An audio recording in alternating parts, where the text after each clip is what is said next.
श्री स्वामी समर्थ. आपल्या सगळ्यांचं माझ्या या यूट्यूब चॅनलमध्ये मनपूर्वक स्वागत. तर चला मग आज मी श्री स्वामी समर्थ महाराजांची दैनंदिन उपासना व साधे सोपे आपण कशी महाराजांची सेवा करू शकतो हे मी इथे सांगणार आहे. मी माझी देवपूजा करत करत मी साधे आणि सोपे असे मी उपाय सांगणार आहे की आपण महाराजांची सेवा ही करू शकतो. आता बऱ्याच जणांना ह्यातील उपाय आणि सेवा हे माहीतही असतील, तरीही मी इथे थोडक्यामध्ये सांगत आहे. तर स्वामी महाराज म्हणजे एक आपलं आराध्य दैवत आहे, आपले गुरु आहे. आपण अनेक जन्म घेऊ तरी आपल्याला महाराजांसारखे गुरु भेटणं अशक्यच आहे.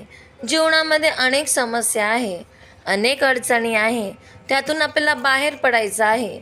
कधीकधी आपल्याला हे जीवन नकोसं वाटत आहे.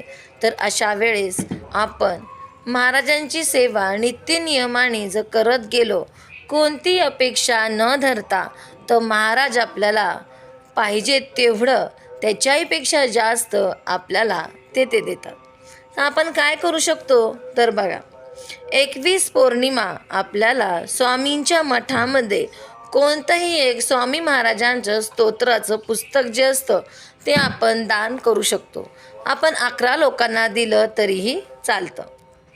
किंवा श्री स्वामी समर्थ महाराजांच्या मठास आपण केशरी किंवा लाल किंवा पिवळा जो ध्वज आपण त्यांना अर्पण आपण करू शकतो. याने आपल्याला यश प्राप्त होते. तसेच श्री स्वामी समर्थांच्या अक्कलकोटी क्षेत्री वर्षातून एकदा तरी आपण दर्शनास जावे. ज्यांना शक्य आहे त्यांनी वर्षातून 2दा अक्कलकोटला गेले पाहिजे, कारण आपले आराध्य दैवत आपले गुरु आहे. ते नाही शक्य तर एकदा तरी अक्कलकोटला गेलं पाहिजे. तसेच 21 गुरुवार स्वामींच्या मठात आपण कोणतेही एक धान्य दान करावे, कारण दान दिल्यानेच आपली आर्थिक भरभराट होती, प्रगती होती. आपल्याकडं जे काही आहे त्यातला काही हिस्सा आपण नेहमी हा दान केला पाहिजे, म्हणून दानांना विशेष महत्त्व आहे. तसेच ज्यांना शक्य आहे त्यांनी 5 ब्राह्मणांना पितांबरसुद्धा आपण दान करू शकतो. तसेच दर गुरुवारी किंवा पौर्णिमेला स्वामींच्या नावे आपल्याला अष्टगंधाचा टिळा आपल्याला कपाळावर लावायचा आहे. महाराजांच्या नावाचा आपल्याला अष्टगंधाचा टिळा कपाळावर लावण्याने मन प्रसन्न होतं, मनामध्ये वाटणारी भीती ही दूर होती. तसेच 21 पौर्णिमा स्वामींचे छोटे फोटो कोणत्याही जागृत मठात जाऊन वेगवेगळ्या भाविकांना आपण ते देऊ शकतो. त्यामुळे स्वामी महाराजांचा आपल्याला आशीर्वाद हा प्राप्त होईल. ज्यांना जे शक्य आहे त्यांनी त्या प्रकारे आपण हे छोटे मोठे उपाय करू शकतो. सगळेच उपाय केले पाहिजे असं काहीही नाही आहे. आपल्याला वाटलं की आज आपण स्वामींचे पुस्तकं वाटू, तर नक्कीच आपण पौर्णिमेला जा किंवा गुरुद्वारी जा, महाराजांचे पुस्तकं वाटा. पण कोणाला वाटा की खरोखरच तो व्यक्ती वाचू शकेल, नाही त्या वस्तूचा अपमान करेल. तसेच ज्यांना स्त्रियांना काही खूप मोठी जास्त समस्या आहे ते करू पण शकतात, त्यांची तेवढी ऐपत आहे. तर 11 पौर्णिमा आपण घरी एका सवाशिनीस बोलून तिची ओटी भरून तिला आपण पुरण आणि दूध द्यावे. त्यामुळे ती संतुष्ट होऊन आपल्याला आशीर्वाद देते व कुटुंबाची भरभराट होती. तसेच दर गुरुवारी किंवा पौर्णिमेला स्वामींच्या जागृत मठात जाऊन आपल्याला केळीसुद्धा आपण दान करू शकतो, कारण गुरुवार हा महाराजांचा वार आहे. शक्यतो पिवळ्या रंगाच्या पदार्थ आपण हे मठामध्ये दिले पाहिजे, लोकांना प्रसाद म्हणून दान हे केलं पाहिजे. बघा, आपल्या मनालाही एक प्रकारची शांती लागते. तसेच ज्यांना आणखीन काही वेगळं खूप मोठी समस्या आहे किंवा काही एखादी गोष्ट आहे की होत नाही आहे मनासारखी, तर 31 गुरुवार स्वामींच्या मठात 100 ग्रॅम साखर आपल्याला ठेवायची आहे आणि महाराजांना प्रार्थना करायची आहे की आमचं संकट दूर होऊ दे.